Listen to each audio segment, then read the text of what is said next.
Assalamualaikum warahmatullahi wabarakatuh.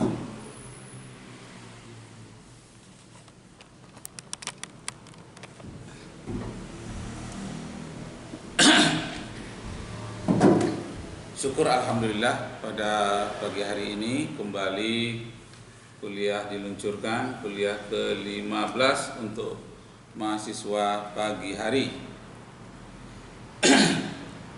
Syukur alhamdulillah kita persembahkan kehadiran Allah Subhanahu wa taala, salawat dan salam kepada Rasulullah sallallahu alaihi wasallam. Pada pagi hari ini judul mata kuliahnya adalah tentang bahaya minuman keras. Jadi di Amerika sebanyak 64 juta peminum minuman keras yang sangat akut, maksudnya peminum berat 64 juta. Jadi peminum-peminuman keras ini inilah yang mengganggu, inilah yang merusak, sudah mendarah daging sehingga pemerintah Amerika itu sendiri tidak mampu untuk mencegahnya. Jadi minuman keras sudah membudaya, mendarah daging, tidak mampu mencegahnya. Anehnya, bagi mereka yang sudah masuk Islam mampu mencegahnya. Dan juga di negara-negara Islam atau mayoritas Islam, minuman keras ini tidak beredar. Kalaupun ada satu-satu sifatnya tersembunyi. Namun di kalangan orang Islam sendiri, ya 99,9% itu terhindar dari penyakit alkohol berat. Jadi Bapak Ibu serta saudara-saudara sekalian, penyakit alkohol berat ini selalu beriringan dengan kriminal, perbuatan kriminal lainnya.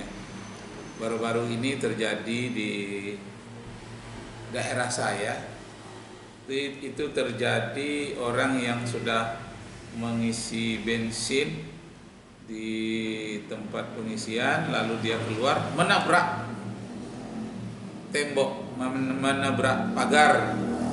6 orang luka, 1 mati, dia sendiri pingsan, ya, luka berat, dibawa ke rumah sakit. Setelah diperiksa, apa yang terjadi pada dirinya? Berbaulah di mulutnya itu minuman beralkohol. Jadi rupanya banyak kejahatan, kecelakaan itu terjadi akibat minuman beralkohol. Nah, itu sekarang tersedia di kafe-kafe tertentu, dan ada pula di kedai tua dan banyak lagi tempat-tempat lainnya. Itu orang yang secara diam-diam menyediakan minuman keras. Masya Allah. Ketika saya pergi perbandingan pendidikan di Thailand, saya diperkenalkan orang tempat maksiat terbesar, daerahnya itu di mana? Ya di tengah-tengah kota Bangkok itu. Nah, jadi saya lihat, ya saya pergi ke situ, saya lihat dari luar orang ramai di malam hari. Itu yang disuguhkan pertama adalah minuman keras. Jadi kalau uangnya Thailand itu kan baht, ya, berapa baht itu? Diuangkan dengan uang Indonesia itu 1.200.000 satu botol itu. Disediakan untuk setiap tamu. Kemudian dihidangkan, Masya Allah, malu saya menyebutnya, dihidangkan apa yang disebut dengan Thai Girl Show. Thai itu artinya Thailand, girl itu wanita-wanita, show itu mempertontonkan tubuhnya. Nauzubillahi min dzalik. Nah, saya bertanya dalam hati saya, di sinikah orang-orang kaya dunia itu mendapatkan kepuasan dengan minum-minuman, dengan Thai Girl Show itu? Saya melihatnya mau mutah, melihatnya tidak ada keindahan. Jadi maaf saja kalau wanita sudah melihatkan seluruh bagian tubuhnya itu tidak tidak indah lagi bagi laki-laki, malah muak. Tetapi kalau kelihatan sedikit-sedikit mungkin ada juga keinginan tahuannya. Tapi kalau sudah terbuka semua, seperti tegelso, lalu minuman keras, lalu ada judi, kemudian pakai bodyguard, apa namanya itu, pengawas semacam satpamnya, ada tukang pukulnya di sana. Masya Allah. Jadi itu memang sangat merusak begitu ya, di samping membazir, membuang uang. Nah, dan saya banyak memang kelihatan di sana orang-orang barat. Nah, jadi kalaulah minuman keras ini merajalela, orang kehilangan rasa malu dan kerusakan terjadi pada otaknya secara permanen. Nah, 64 juta pecandu berat alkohol itu di Amerika, di Inggris, dan rata-rata di negara-negara Eropa itu alasannya karena ingin melawan dingin. Nah, tetapi saat tidak dingin pun mereka minum juga. Padahal untuk melawan dingin itu ada rempah-rempah, ada pembakaran api di dalam rumahnya untuk pemanasan, banyak untuk memanaskan tubuh. Jadi mengapa hanya minuman keras yang diandalkan? Akibatnya mereka kecanduan dan tidak sedikit pula yang melakukan bunuh diri.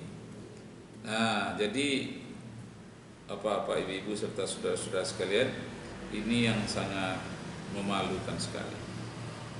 Nah, kembali saya mengundang peserta dari kuliah pada pagi hari ini, kuliah jarak jauh. Ya.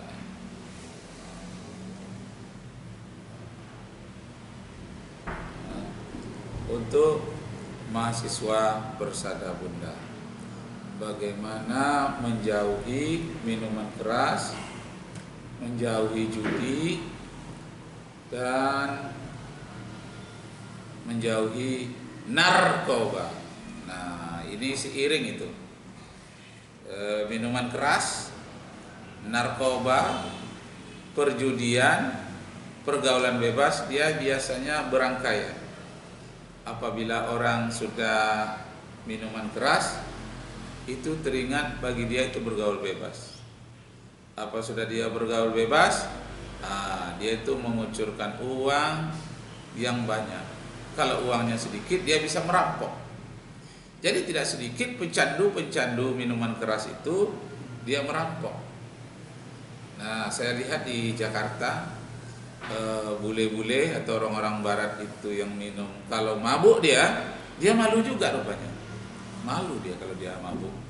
Nah, tapi kan dia tidak tahu bahwa dia itu sudah mabuk, tidak sadar. Nah, tapi yang mabuk itu kemaluan, hal merupakan malu ya, bukan kemaluan. Kemaluan dalam arti lain, merupakan hal yang memalukan bagi dia.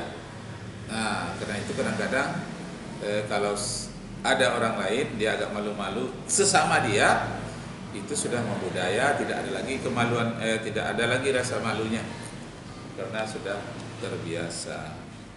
Nah, jadi Bapak Ibu yang terhormat, saya membuat ini masuk di dalam kurikulum pendidikan agama untuk mahasiswa di Persada Bunda. Kenapa? Karena hal ini penting. Jadi penyusunan kurikulum kuliah agama itu saya susun berdasarkan tuntutan zaman.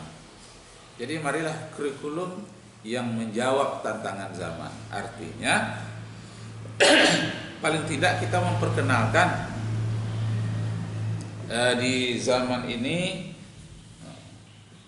paling tidak kita memperkenalkan hal-hal yang sangat merusak di zaman ini. Nah, hal itu merupakan berbahaya bagi generasi muda. Apalagi saya berhadapan dengan mahasiswa ya, generasi muda. Ini yang mengikuti kuliah saya bukan hanya mahasiswa muslim, tapi ada yang beragama Buddha, ada yang agama Katolik, ada yang Protestan. Karena jurusannya yang ikut dengan saya ini adalah jurusan akuntansi, jurusan STISIP ya, ilmu politik, kemudian ekonomi, kemudian STIBA, Akademi Bahasa Asing. Nah, jadi ada 5 fakultas ini bergabung dalam pendidikan agama yang saya memberikannya. Itu sebabnya kalau saya mau mulai kuliah, mari kita mulai kuliah dengan berdoa menurut agama masing-masing. Itu. Karena banyak agama, apalagi di jurusan akuntansi itu 50-50. Ya, sebagian muslim, sebagian non muslim. Karena perguruan tingginya memang perguruan tinggi swasta umum, bukan UIN. Bukan perguruan tinggi itu Stein, bukan. Tapi ini adalah perguruan tinggi yang swasta umum.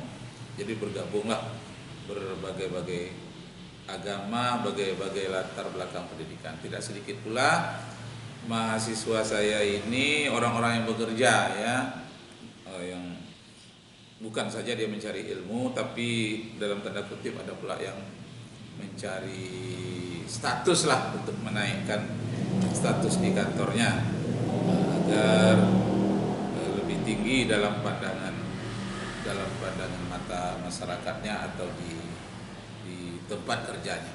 Nah, jadi Bapak Ibu saudara-saudara sekalian, catatan yang perlu kita ambil adalah tentang cara-cara orang mengedarkan minuman keras dan cara mengedarkan sabu-sabu atau narkoba. Itu dari Cina, itu berton-ton jumlahnya masuk ke Indonesia. Ada melalui tiang jembatan besi. Tiang itu dikirim ke Indonesia. Setelah dibuka, rupanya di dalamnya adalah narkoba. Akan tetapi bosnya tidak ada yang tertangkap. Yang tertangkap itu hanyalah kurir-kurir atau merupakan orang suruhan yang kecil-kecil tertangkap. Dia pun tidak tahu siapa bosnya. Jadi ada mata rantai sengaja mereka potong supaya jangan terlacak siapa bosnya. Tapi yang tahu hanya asal dari negaranya. Jadi ada yang dari Cina, itu yang terbanyak, dari Thailand, kemudian banyak lagi. Ada yang dari Australia seperti di Bali. Nah, semuanya dari negara luar. Patut kita pertanyakan apa niatnya itu. Niatnya mengirim ke Indonesia tentu untuk menghancurkan orang-orang Indonesia, pemuda-pemuda Indonesia. Nah, dapat kita tebak bahwa supaya generasi muda Indonesia menjadi generasi yang lemah, diperingatkan oleh surat An-Nisa ayat 9 sampai 11. Apa katanya? Wal yakhsal ladzina law taraku min khalfihim zurriyatan di'afan khafu alaihim falyattaqullah wal yaqulu qawlan syadida.